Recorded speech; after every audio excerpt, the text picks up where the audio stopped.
My name is Naomi Hart, 34 years old. Thanksgiving is supposed to taste like cinnamon and peace.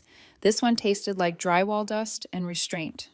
For 2 months, I had been at my parents' new house after work, after bedtime, after everything.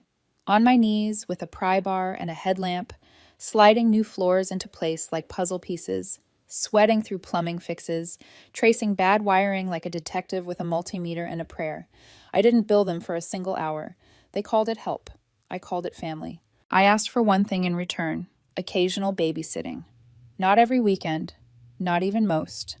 Just the nights when single motherhood and grief stacked too high, and I needed the kind of sleep that isn't possible with a 6-year-old who wakes from thunder and a 10-year-old who asks if missing someone has an end date. My husband died 3 years ago. Some days I survive on routine and coffee, others on faith and luck. Mom set the table like a magazine spread. Runner ironed flat, candles trimmed, napkins folded into little boats that would sink the second anyone cried. Dad carved the turkey with ceremony. Mara, my older sister, sat across from me with her 2 children, angel quiet, the way our family likes to remember childhood. Silent, staged, grateful. Emily swung her feet gently. Ben tapped his fork to the beat of a song only he could hear. Midway through dinner, Dad laid down his fork like he was about to announce a merger. "We're not going to babysit your kids anymore."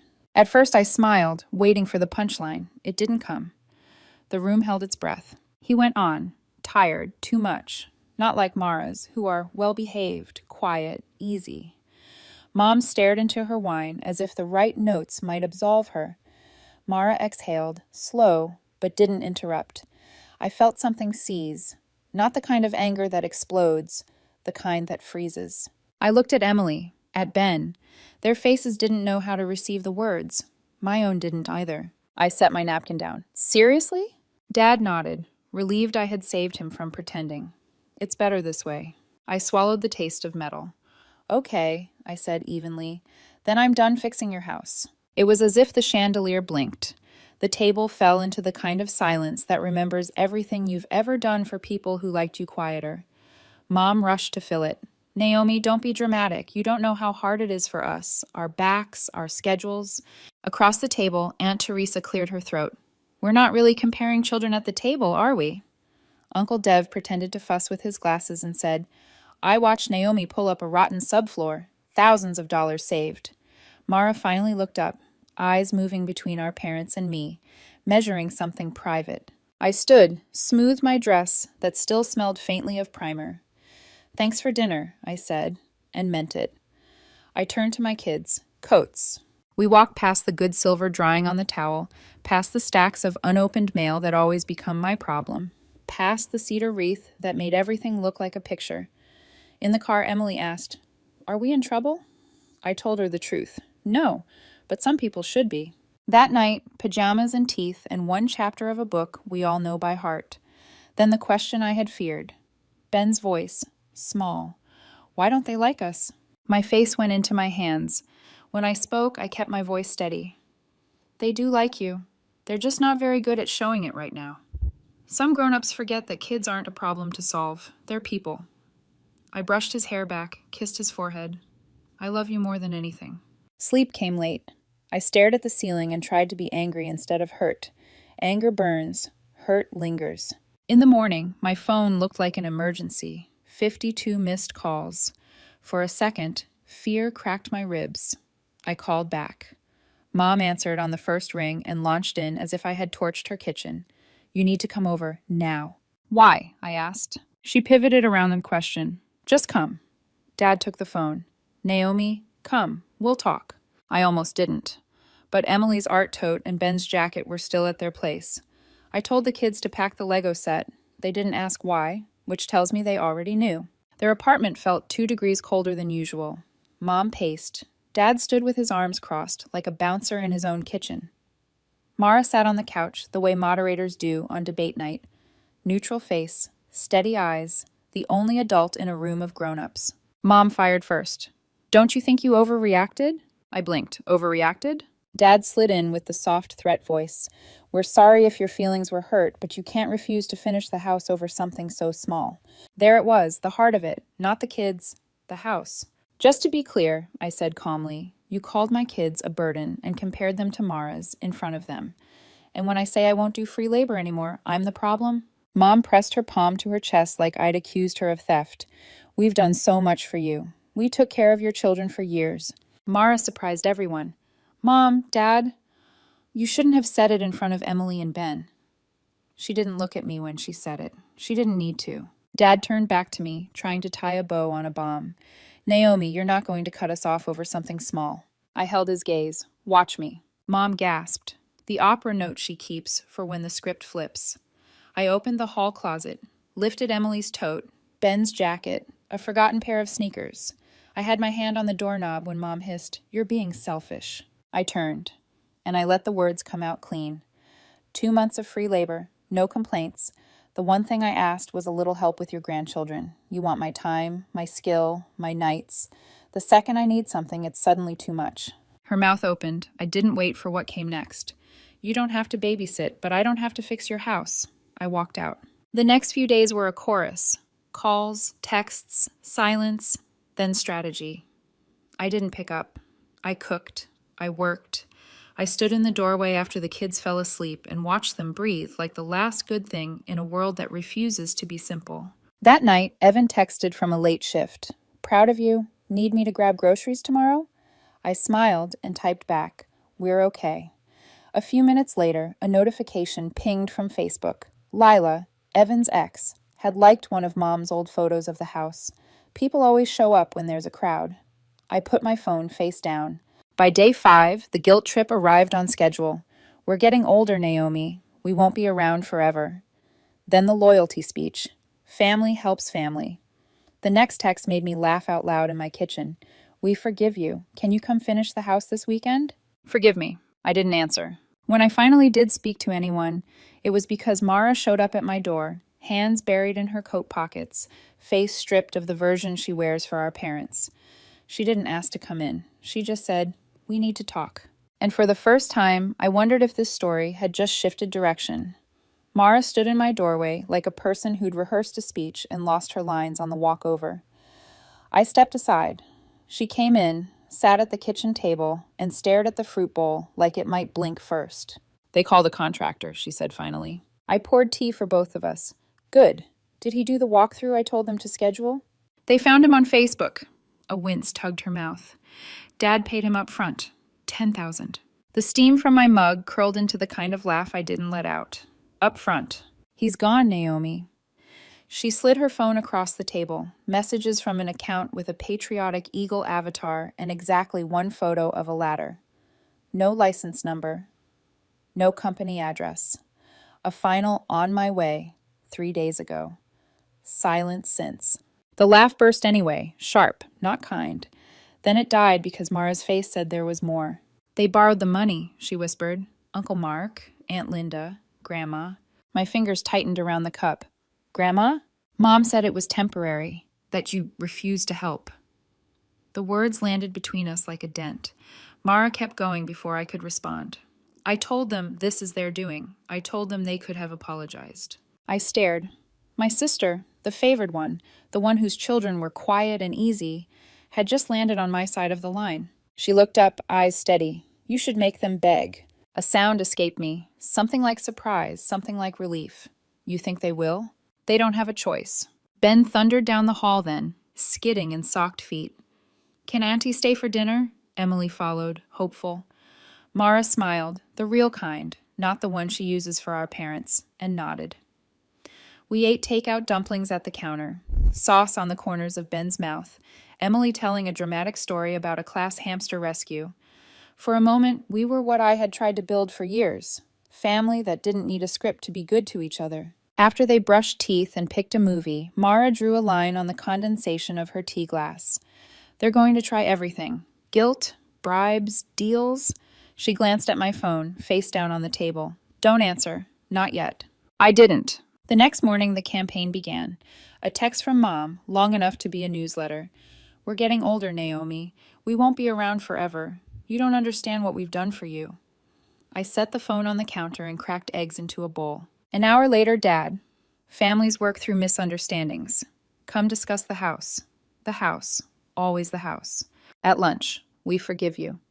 Can you come finish the house this weekend? I laughed so hard I scared the cat. Evan texted after his shift. Stores out of oat milk, got almond. Victory or tragedy? I typed back, call it character development. Then, they lost 10K to a Facebook handyman. He sent the cringing face. Then, I'm sorry, want me to come by? I told him I was okay. He replied with a photo of a truly ugly grocery store cake and emergency dessert. I told him Reese's would do. By evening, Dad had moved to bargaining. We'll start babysitting again if you finish the floor upstairs. I wrote a reply and didn't send it. I preferred silence, he could hear. At 10 p.m., a ping from Facebook. Lila, Evan's ex, had commented on an old photo of my parents' porch. Such a beautiful home. Some people don't appreciate what they have. No tag, no names, just a match held to dry tinder. I clicked her profile out of habit and closed it just as fast. Not my war, not my battlefield, not anymore. I put my phone in a drawer. Day 3 of radio silence. Mara again, this time on the phone, her voice low. They're desperate, she said without preamble. Mom sent me to talk sense into you. Dad said to tell you they're willing to reconsider. I could hear the air quotes. And? I told them to apologize. To your face and to the kids. She paused. Mom cried. Dad got quiet.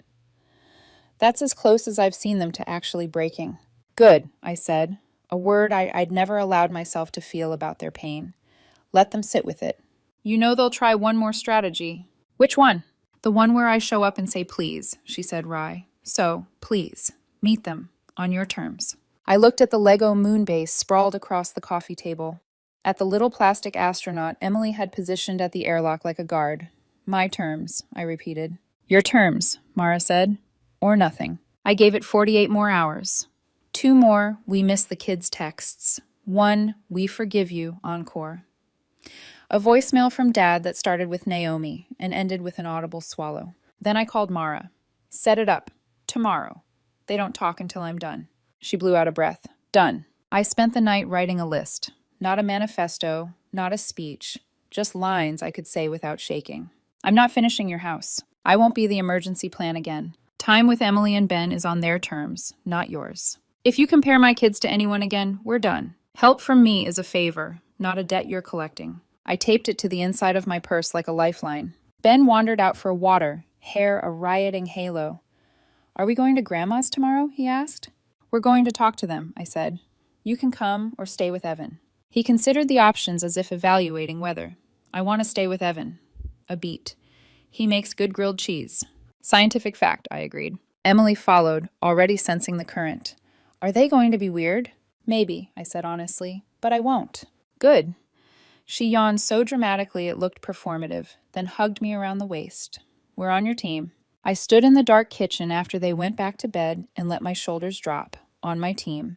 Sometimes that's all a person needs to walk into a room that never liked the sound of her voice. Their apartment looked smaller in daylight, the kind of small that comes from losing face, not square footage. Mom's eyes were swollen in a way makeup can't fix. Dad's posture had collapsed 2 degrees. I sat, didn't take off my coat. Time did that rubber band thing, stretched and waiting to snap. Dad spoke first, a long sigh disguised as a sentence. We messed up. Not I'm sorry, not we were wrong, but closer than we'd ever been. He kept going, words tripping over each other, frustrated, tired, overwhelmed, the house bigger than they thought, emotions bigger than the house. Mom stared at the carpet and whispered, We love you. We love the kids. The kind of line that only sounds fake when you don't need it. I did. I let the quiet hold for a count of 5. Then I took out the list, not to read, but to feel its paper spine steady my hand. I'm not finishing your house, I said. Mom flinched like the sentence had velocity. Dad's mouth tightened. You had 2 months of my nights and weekends, I continued. You saved thousands because I showed up. I asked for a little help with your grandchildren.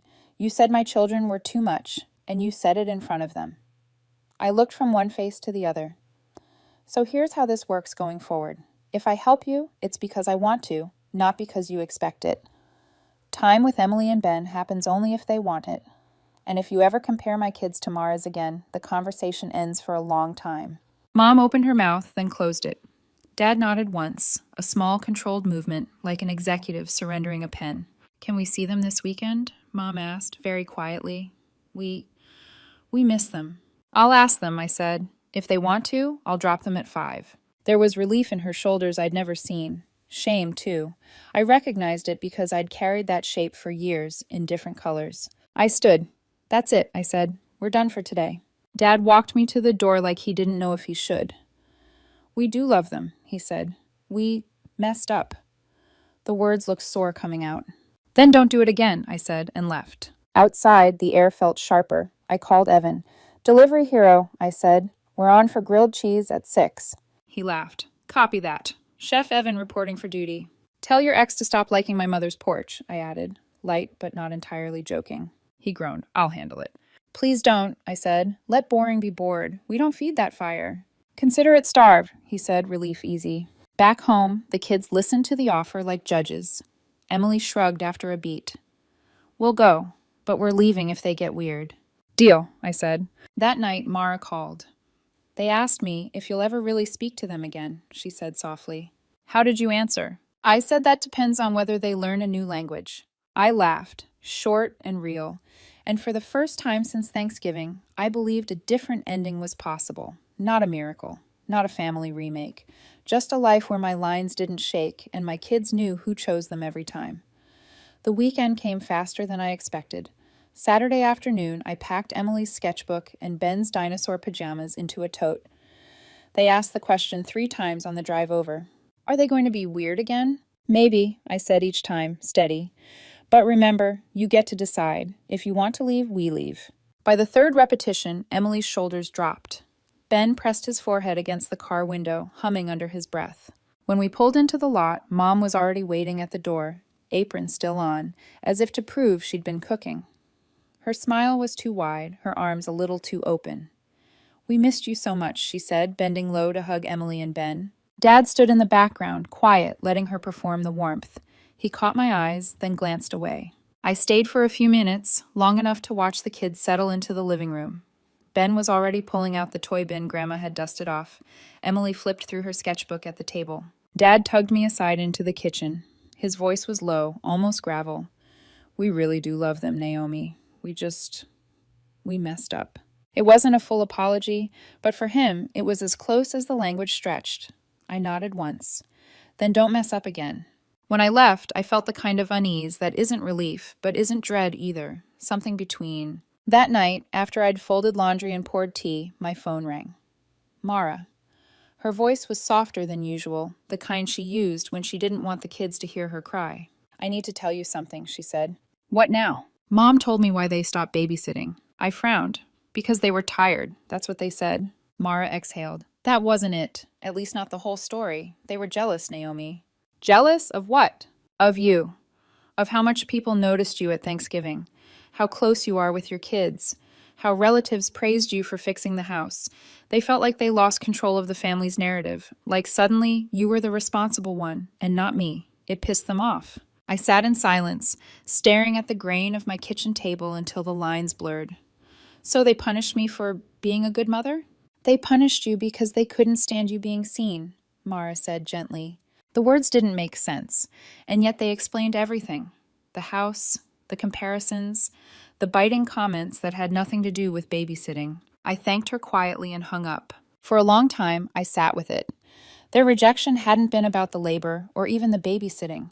It had been about the fact that for once, I was the one people looked at with respect, and that was unbearable for them. From then on, I built my boundaries like scaffolding, visible, solid, not to be confused with invitations. If they wanted to see the kids, it happened only if Emily and Ben agreed. If they wanted help, they asked, not demanded. If they ever compared my children again, that would be the last time. And they knew it. For the first time, they knew I wasn't bluffing. Weeks passed with a strange peace. No late-night guilt calls, no strings disguised as favors, just silence. It felt like breathing clean air after years in a smoke-filled room. Then, one Sunday afternoon, my aunt called me with the line no one wants to hear. Naomi, did you see what your mom posted on Facebook? My stomach dropped. What now? I opened the app. There it was, a long, self-righteous post. Family should always help each other. Some people forget where they came from. After all we've done, it's sad to see our own daughter turn her back on us. At least we still have our amazing Mara, who never abandoned us. No names, but everyone knew. My chest went hot, then cold. For years, I'd stayed quiet. Not this time. I typed, finger steady, "You're right, Mom. Families should help each other. That's why I spent 2 months fixing your house for free while you sat in your apartment. That's why I asked for nothing in return except that you treat my children with basic respect. When you called them a burden and compared them to Mara's kids, I realized you didn't want family. You wanted servants. And I won't play that role anymore." I hit post. Then I watched. The first comment came from Uncle Dev. "Wow, I didn't know the whole story. This is messed up." Then Aunt Teresa. "Naomi is right. She gave you everything and you repaid her by insulting her kids. Even Grandma. You told me you needed money because Naomi refused to help. You never told me why. Now I see the truth." One after another, the comments stacked, peeling away their narrative. The one that broke the pattern came from Mara herself. "I love Mom and Dad, but Naomi is telling the truth. They treated her unfairly, and she has every right to step back." My golden sister. The one they'd always held up as the perfect child. She hadn't just stopped defending them. She had defended me. Within an hour, the post vanished. Deleted. My phone buzzed with Mom's call. I let it ring. Then a text. "Was that necessary?" I replied, "Was your post necessary?" Silence. 2 days later, Dad sent a message. Just 6 words. "We were wrong. We're sorry. No excuses." I stared at it for a long time. I didn't need anything else. From then on, the rules held. I never lifted a hammer for them again. They hired professionals at full price. I never let them guilt me into anything. If they wanted to see Emily and Ben, it was only because the kids wanted to. And never once again did they compare my children to Mara's. Because they knew, if they did, it would be the last time they ever saw them. For the first time in my life, I wasn't just their daughter. I was someone they had to respect.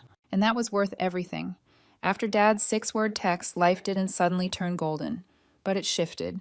Quietly. Permanently. For weeks, my parents were on their best behavior. Calls became polite check-ins, not demands.